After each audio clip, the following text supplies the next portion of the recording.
Previous classes we studied that any point we can plot, okay, on coordinate plane containing x and y axis which are perpendicular to each other, isn't it? So 1 2 3 1 2 3 0. So 2 comma 3 point you can plot here, x and y axis.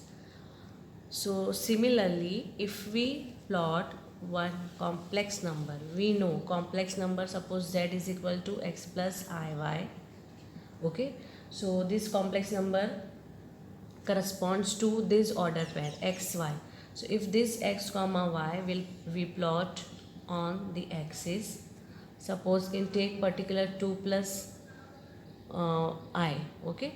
So here x value is 2, y value is 1.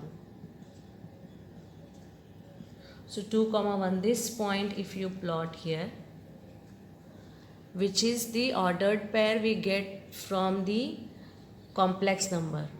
So this particular plane will be complex plane or Argand plane, okay, where each point plotted on this plane represent one complex number. Understood? So now if you observe, we are plotting real part on x-axis and imaginary part on y.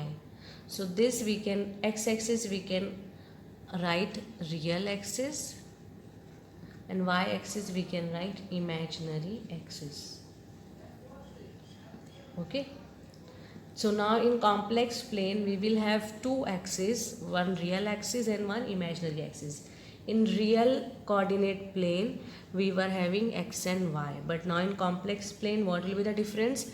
One real axis and one imaginary axis, okay. So on real axis all real parts will come, on imaginary axis we will plot all imaginary part, and each point plotted here, suppose this is 1 comma 2, this is 0 comma 0, each point plotted in this plane, that is complex plane, corresponds to one particular complex number, okay.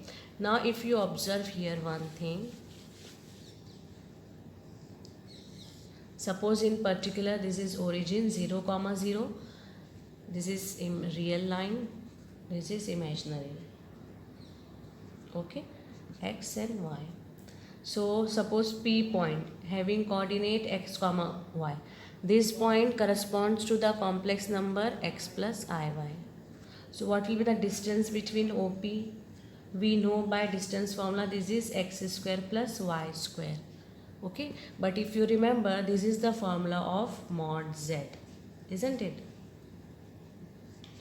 So what we can write here, modulus of z or mod z is the distance between the point, any point from the origin, okay.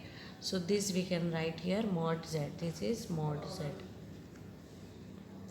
Now if you take, suppose z is x plus iy, so what will be z bar? Z bar means conjugate will be what? X plus x minus iy, okay. So if you want to locate this z bar on complex plane, where it will come? See, x, because this z bar, conjugate of z, will have coordinate x minus y, that is fourth quadrant. So x comma minus y, let this point be q. So see what you can say, p and q is the mirror image of P on real axis, isn't it? Q point is real image of point P, mirror image on real axis is the axis of symmetry, isn't it? Because this is xy and this is x comma minus y. So mirror image of the point P on the